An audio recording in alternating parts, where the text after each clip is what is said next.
Welcome back 10th class students. Here is the topic of connection in series and parallel.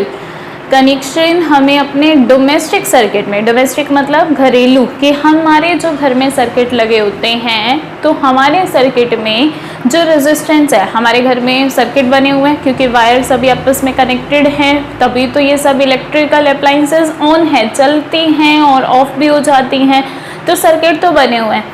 अब ये जो circuit है इनमें register कैसे कनेक्टेड है, सीरीज में या पैरेलल में, सो उसी के बारे में ये डिस्कशन है कि डोमेस्टिक सर्किट में सीरीज कनेक्शन लेते हैं या पैरेलल। सो देखिए, डोमेस्टिक इलेक्ट्रिकल सर्किट सीरीज और parallel, we have the topic domestic electrical circuit, कि घरेलू जो इलेक्ट्रिकल सर्किट बने होते हैं वो कौन से हैं, सीरीज में बने होते हैं या parallel. So parallel circuit is better, parallel circuit अच्छे होते हैं, बेटर होते हैं फॉर डोमेस्टिक पर्पस, हमारे घरेलू पर्पस के लिए। जो हमारे घर के सर्किट हैं इनमें कनेक्शन कौन सा बेटर है, पैरेलल। वाइल जबकि सीरीज इज बेटर, सीरीज काम तो ये भी आता होगा, ये बेटर है किसके लिए, for connecting a large number of bulb, अगर आपको एक साथ बहुत सारे बल्ब कनेक्ट करने हैं, for decorating buildings, building decorate करने के लिए, ड्यूरिंग फेस्टिवल्स, किसी भी फेस्टिवल के दौरान। जैसे आप लोग देखते हैं दिवाली पे बिल्कुल छोटी छोटी ट्यूबलाइट्स आती है, एक ही वायर पे सभी छोटे छोटे बल्ब कनेक्टेड होते हैं, जिसे चाइना बल्ब कहा जाता है, चाइनीज लाइट कहा जाता है। तो वो क्या है, जब हम एक ही वायर्स पे बहुत सारे बल्ब कनेक्ट करना चाहते हैं, जिनको हम एक ही स्विच से सारे के सारे बल्ब ऑन हो जाते हैं, वो चाइनीज लाइट के बंद करते हैं तो सारे के सारे ऑफ भी हो जाते हैं, और वो सभी एंड टू एंड कनेक्टेड है। तो अगर आपको एक ही चीज़ पर बहुत सारे कनेक्शन देने हैं, बहुत सारे बल्ब लगाने हैं, तो आप सीरीज कनेक्शन बेटर है। लेकिन हमारे घरों में जो सर्किट होता है वो पैरेलल कनेक्शन ही बेटर है उस केस में। क्यों, रीज़न देखिए, डिसएडवांटेजेस, क्या क्या नुकसान हैं ऑफ सीरीज सर्किट के फॉर डोमेस्टिक वायरिंग, हमारे घर की वायरिंग में अगर सीरीज कनेक्शन होता है तो उसके क्या क्या नुकसान है। First, series circuit are not used, series circuit नहीं यूज किए जाते इन डोमेस्टिक सर्किट, हमारे घरेलू सर्किट में, बिकॉज ऑफ फॉलोइंग डिसएडवांटेज, इन सब डिसएडवांटेजेस की वजह से, क्योंकि इनके ये नुकसान है। First point, in series circuit में if one electrical appliance stop, अगर एक भी इलेक्ट्रिकल चीज अप्लायंस जैसे बल्ब है या फैन है, कुछ भी अगर बंद हो जाता है, स्टॉप वर्किंग, अगर वो काम करना बंद कर दे, रोक दे, ड्यू टू सम डिफेक्ट, किसी भी कारण से, किसी भी कमी की वजह से कोई डिफेक्ट आ गया, then all other appliances also stop working, तो बाकी भी घर के अप्लायंस क्या करेंगे, जो भी उस सर्किट में कनेक्टेड है वो सभी भी बंद हो जाएंगे चलना। क्यों होता है ऐसा, क्योंकि सीरीज में क्या है, सभी एंड टू एंड कनेक्टेड है। यहाँ से करंट एंटर कर रहा था सर्किट में, मैं बना के दिखाती हूँ, देखिए, जैसे हम लोगों ने सीरीज में ये रेजिस्टेंस, यहाँ से ये रेजिस्टेंस, यहाँ एक और रेजिस्टेंस, तो देखिए आपके पास सेल या बैटरी लेते थे, हालांकि हमारे घर में क्या है, सेल बैटरी की ज़रूरत नहीं है, वहाँ तो क्या चलेगा, बाहर से मेन सप्लाई से आ रही है, तो मेन सप्लाई से जब करंट आएगा तो वो जो करंट है जैसे ही फर्स्ट अप्लायंस के रजिस्टर में जाएगा, अगर इसके अंदर कोई डिफेक्ट है तो करंट यहाँ जा नहीं पाएगा। मान लो इसमें कहीं कट आ गया तो ये करंट यहाँ पहुँच ही नहीं पाया, यहाँ नहीं पहुँचा, यही करंट तो आगे से आता था, क्योंकि ये सभी क्या है, एंड टू एंड कनेक्टेड है, सीरीज का मतलब यही है। जब ये करंट यहाँ नहीं गया तो सर्किट तो ब्रेक हो गया, आगे जा ही नहीं पाएगा, because the whole circuit is broken, क्योंकि एक डिफेक्ट कहीं बीच में आ गया तो पूरा सर्किट टूट जाएगा। तो ऐसे तो हमारे घर का काम ही नहीं चलेगा। हमारे अगर घर में बाहर से सप्लाई आ रही है और पहली ही चीज़ जो हमारे घर का पहला रूम है, अगर मान लो उसकी कोई वायर कट जाए तो उस हिसाब से तो फैन खराब हुआ था, और फैन खराब होने की वजह से हमारे घर के कुछ भी नहीं चलेगा। तो ये तो ऐसा नहीं होता, हमारे एक्चुअल में तो नहीं होता ना, फैन खराब है तो बाकी सारी चीज़ें थोड़ी ना खराब हो जाती है। क्यों? क्योंकि हमारे घर में सीरीज लगा ही नहीं हुआ, पैरेलल कनेक्शन लगा हुआ है। सो एक तो ये इसका डिसएडवांटेज यही हो गया कि अगर एक खराब तो सब खराब। Next disadvantage in series circuit, series circuit में ऑल द इलेक्ट्रिकल अप्लायंसेस, जितने भी इलेक्ट्रिकल अप्लायंसेस है सब के सब जो भी सर्किट में कनेक्ट होगा, हैव ओनली वन स्विच, एक ही स्विच होता है। जैसे मैंने चाइना लाइट का एग्जांपल दिया, एक स्विच से सारे बल्ब ऑन हो जाते हैं, एक ही स्विच ऑफ करने से सारे बल्ब ऑफ भी हो जाते हैं। ड्यू टू विच, जिसकी वजह से they can not be turn on और ऑफ सेपरेटली, जिसकी वजह से आप उनको अलग अलग से ना तो चला सकते ना ही बंद कर सकते, टर्न ऑन और ऑफ नहीं कर सकते। जैसे चाइना लाइट में सब एक साथ चलते हैं, सब एक साथ बंद होते हैं, ऐसा तो नहीं है ना कि हाफ को आप लोग अलग कर सकते हो। सो ये डिसएडवांटेज था। चाइना लाइट में तो चल जाता है, हमें वहाँ तो यही चाहिए था कि एक ही बल्ब से सब कुछ, एक ही स्विच से सभी चल जाए, सबको अलग अलग ना देना पड़े। लेकिन हमारे घर में तो ऐसा नहीं है, हम चलाना चाहते हैं फैन, सीरीज में कनेक्टेड है तो हमें घर की सारी अप्लायंस चलानी पड़ जाएगी, तो वो तो गलत हो जाएगा, wastage. Next, in series circuit में appliances do not get the same voltage. आप लोगों ने सीरीज सर्किट के रूल्स देखे थे जब मैंने सीरीज का इससे पहले डायग्राम बनवाया था और वहाँ पर फॉर्मूला निकाला था, रेजिस्टेंस का कनेक्शन किया था। हमने क्या बात की थी कि सीरीज में करंट तो सेम जाता है, सेम करंट जाता है, लेकिन वोल्टेज क्या जाती है, अलग अलग। तो क्या कह रहे हैं, appliance do not get the same voltage, सभी की सभी अप्लायंसेस को सेम वोल्टेज नहीं मिलती। हमारे बाहर जो मेन पावर सप्लाई है, as that of power supply, जो मेन पावर सप्लाई है हमारे इंडिया में 220 वोल्टेज की सप्लाई आती है। आप मीटर्स पे लिखा भी देखते हो, खंभों पे देखते हो कि 220 वोल्टेज लिखा होता है, तो 220 वोल्टेज की सप्लाई आती है।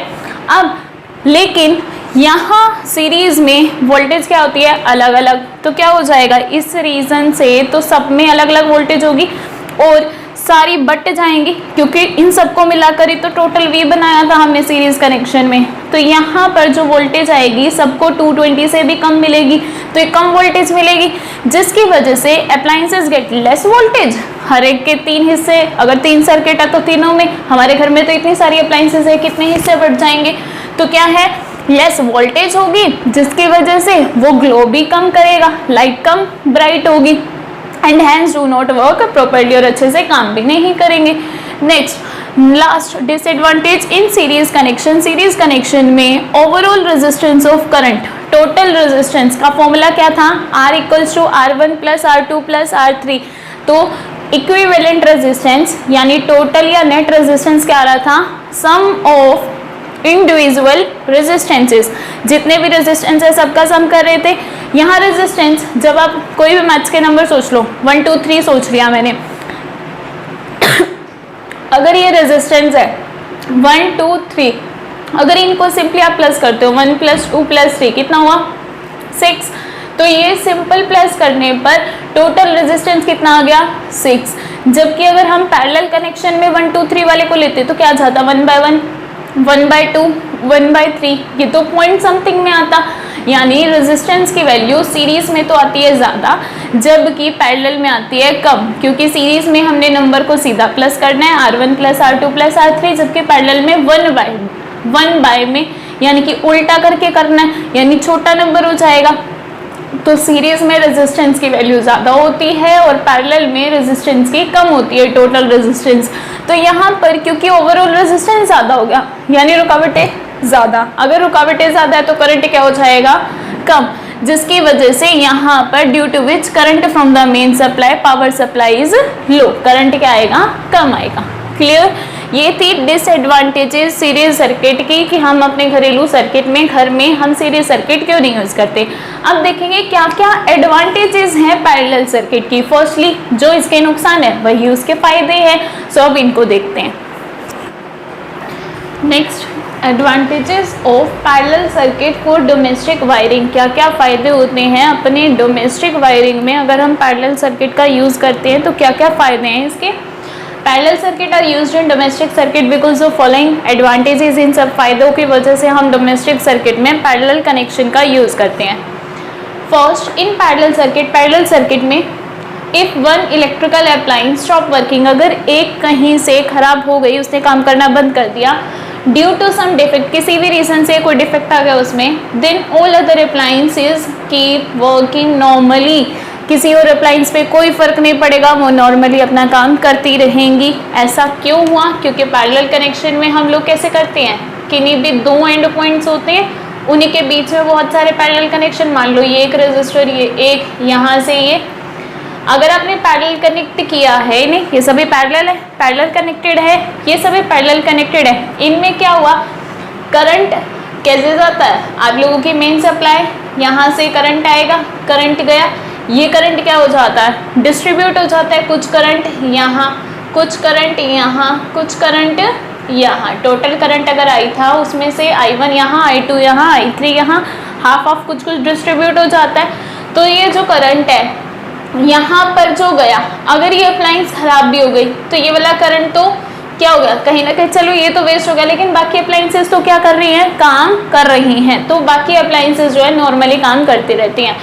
नेक्स्ट जो है इन पैरेलल सर्किट में ईच इलेक्ट्रिकल अप्लायंस, हर एक electrical appliance has its own switch, इनका अपना खुद का स्विच होता है, ड्यू टू विच, जिसकी वजह से they can be turn on और ऑफ, जिसकी वजह से आप उन्हें अलग से ऑन ऑफ भी कर सकते हो इंडिपेंडेंटली, कोई अलग से कि एक को चलाना चाहते हैं एक को चला सकते हैं, दो को चलाना चाहते हैं दो को चला सकते हैं, अलग अलग से ऑन ऑफ कर सकते हैं, जैसे हम नॉर्मली हमारे घरों में करते हैं, विदाउट अफेक्टिंग अदर अप्लायंसेस, बिना दूसरे को अफेक्ट किए। फैन चलाना है तो बल्ब को डिस्टर्ब करने की जरूरत नहीं होती।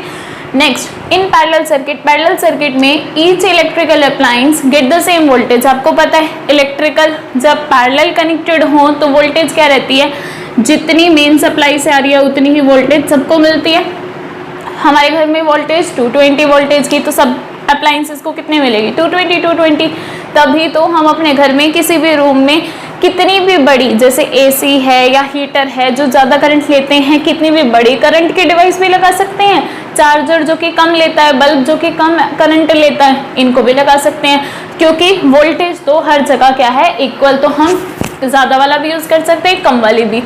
नेक्स्ट इन पैरेलल कनेक्शन में ओवरऑल रेजिस्टेंस ऑफ सर्किट, जो सर्किट का टोटल रेजिस्टेंस है इज रिड्यूस्ड, वो कम हो जाता है, क्योंकि पैरेलल का formula 1/R equals to 1/R1 plus 1/R2 plus 1/R3 and so on. तो क्या हो रहा है, 1 में कर रहे हो ना, मतलब छोटी वैल्यू हो रही है, तो छोटी वैल्यू है तो कम आ गया, रिड्यूस मतलब कम हो जाती है, ड्यू टू विच, जिसकी वजह से अगर रेजिस्टेंस कम है, रुकावटें कम है, तो करंट क्या हो जाएगा, ज़्यादा। करंट की सप्लाई मेन सप्लाई से, पावर सप्लाई से वो क्या हो जाती है, बढ़ जाती है।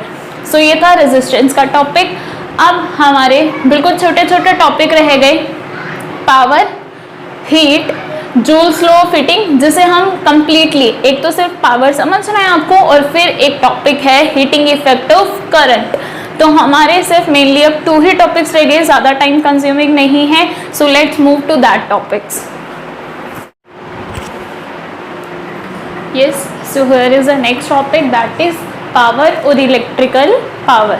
अब ये इलेक्ट्रिकल पावर क्या होता है, आप लोग देखते हो चार्जर पर लिखा होता है कि ये इतने वोल्ट का चार्जर है, तो वो क्या बता रहा है, उस चार्जर की पावर बता रहा है। अप्लायंसेस आप देखते हो लिखा होता है कि इतने वोल्ट का है, तो वो उसकी पावर है।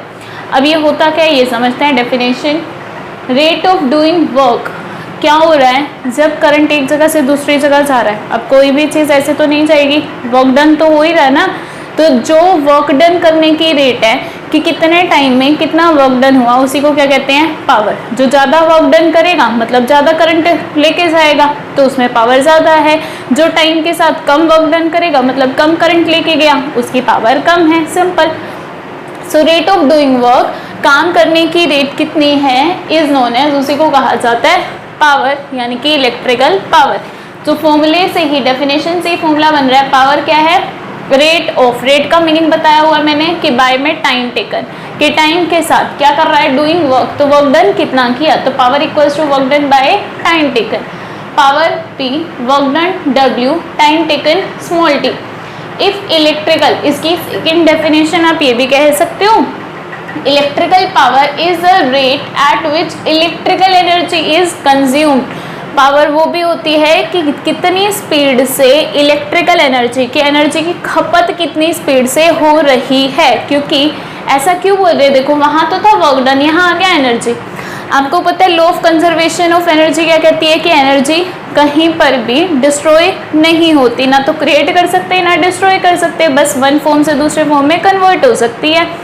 तो आप लोग जितना वर्क डन करोगे उतनी ही तो एनर्जी आपकी जाएगी। अगर आप वर्क डन कम करोगे तो कम एनर्जी लगेगी, ज़्यादा करोगे तो ज़्यादा लगेगी। इसका मतलब law of conservation of energy के अकॉर्डिंग वर्क डन इक्वल होता है एनर्जी के, इलेक्ट्रिकल एनर्जी के। तो वर्क डन को हम क्या लिख सकते हैं, इलेक्ट्रिकल एनर्जी। तो पावर इक्वल्स टू डब्ल्यू की जगह लिखा है इलेक्ट्रिकल एनर्जी यानी कि ई, बाय में टाइम का सिंबल टी। तो तभी तो डेफिनेशन बना दी कि ये क्या है, रेट ऑफ एट विच, ऊपर क्या है एनर्जी, एनर्जी कंज्यूम होती है, वर्क डन किया जाता है, तो बन गया। यहाँ से एक फॉर्मूला ये रेडी हो गया, सेकेंड ये रेडी हो गया। यहाँ अगर ई की वैल्यू निकाले तो ई किसके इक्वल आ रहा है, पी मल्टीप्लाई टी के। एक और फॉर्मूला रेडी हो गया, एनर्जी निकालने का फॉर्मूला क्या है, P multiply T. Next unit of power, power की यूनिट अभी तो बताई क्या होती है, वोट। यहाँ पावर की यूनिट रख दो इस फॉर्मूले में, पी का फॉर्मूला क्या है, डब्ल्यू बाय टी, पावर की यूनिट वोट।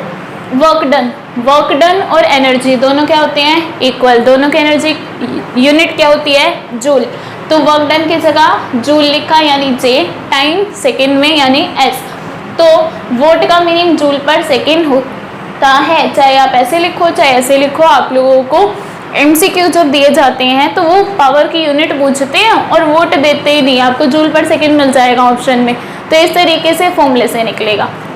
नेक्स्ट क्या है, वन वोट को डिफाइन करना हो तो कैसे करते हैं, वन का मैंने समझाया हुआ है, क्या करो, यहाँ पावर रख दो 1 वोट की, वर्क डन कर दो 1 जूल का, टाइम ले लो 1 सेकेंड का। तो अगर टाइम 1 सेकेंड हो, वर्क डन 1 जूल का हो तो पावर बन जाएगी 1 वोट की। So power of 1 vote is the rate of working, ये वर्क करने की रेट है कितनी, 1 जूल वर्क डन कर रहे हो पर सेकेंड, हर एक सेकेंड में बन गई पावर 1 वोट की।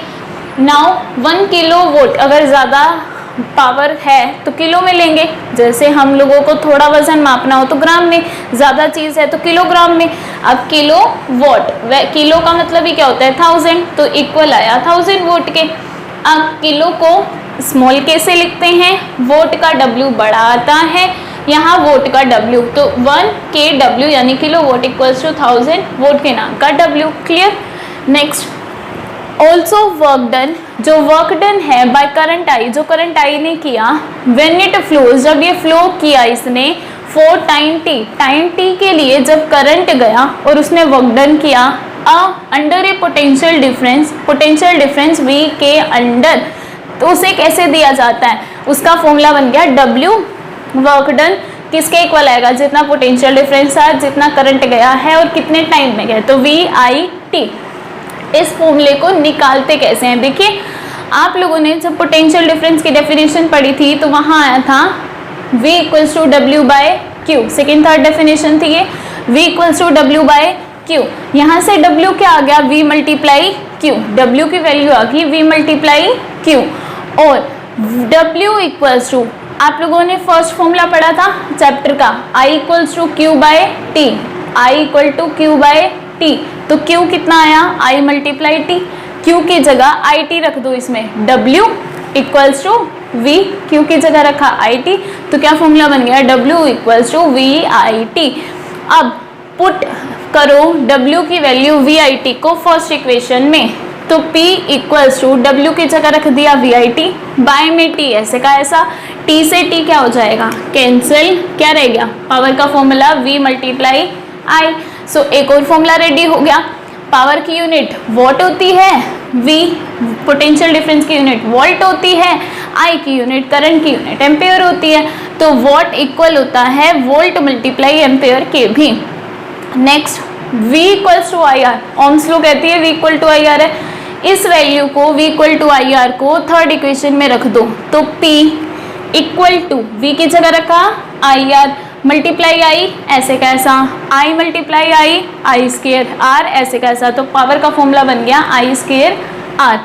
इसी तरीके से V equal to I R है तो I क्या आ जाएगा, V बाय आर, इस I की जगह V बाय आर रख दो, फिर से थर्ड इक्वेशन में P equals to V, I की जगह रखा V बाय आर, तो V multiply V by R, V square by में R, पावर का फॉर्मूला बन गया V स्केयर बाय आर। तो ये सभी आपको पावर के फॉर्मूले मिल गए।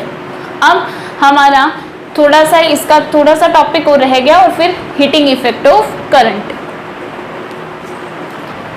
Yes, so here is a very last topic. देखिए 1 kilowatt hour, 1 kilowatt hour numericals में काफ़ी काम आएगा। इसकी जगह आप ये वैल्यू यूज़ करते हो, ये आती कहाँ से पहले ये देखते हैं। देखो 1 किलोवाट, किलोवाट अभी भी क्या बताया किसकी यूनिट होती है, पावर की। आवर किसकी यूनिट होती है, टाइम की।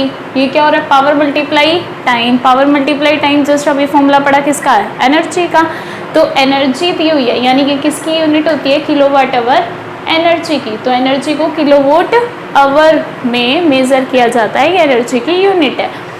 अब इसका मीनिंग क्या हुआ कि इतनी पावर प्रोड्यूस करेंगे, लगेगी, और ये इतना टाइम के लिए। तो ये क्या बना, 1 किलोवाट आवर की पावर फॉर 1 आवर, 1 आवर के लिए। 1 किलोवाट कन्वर्ट कर दो वॉट में, किलो का मतलब 1000, तो 1000 वॉट फॉर 1 आवर। 1000 आपने अभी भी फॉर्मूला पढ़ा, power equals to rate of doing work, यानी power equals to energy by time. तो यहाँ एनर्जी की यूनिट क्या होती है, जूल, टाइम की क्या होती है, सेकेंड। तो हम वॉट की जगह लिख सकते हैं जूल बाय में second for 1 hour. Joule by second, 1 hour को सेकेंड में बदल दो, 60 मल्टीप्लाई 60, 1 आवर में 60 मिनट, हर एक मिनट में 60 सेकेंड, तो 60 मल्टीप्लाई 60 सेकेंड हो गई। सेकेंड से सेकेंड कैंसिल हो गया, 6 6 36, और ये 0 1 2 3 4 5 5 0 एज इट इज़। ये क्या बना, 36 मल्टीप्लाई 10 की पावर 5 जूल। 36 इसको लिखा मिलता है, आप इसे क्या करो, 10 से ही मल्टीप्लाई कर दो, 10 से ही डिवाइड कर दो। बना क्या, ये 36 बाय 10 मल्टीप्लाई बेस सेम तो पावर ऐड 10 की पावर 5 और 10 की पावर 1 कितना हो गया, 10 की पावर 6। ये क्या बना, 3.6 मल्टीप्लाई 10 की पावर 6 जूल। तो 1 किलोवाट आवर इक्वल होता है 3.6 मल्टीप्लाई 10 की पावर 6 जूल के। अब most important topic, effect produced by electric current. Electric current की वजह से कौन कौन से इफेक्ट प्रोड्यूस करते हैं, होते हैं 3 इफेक्ट हैं हमारे पास।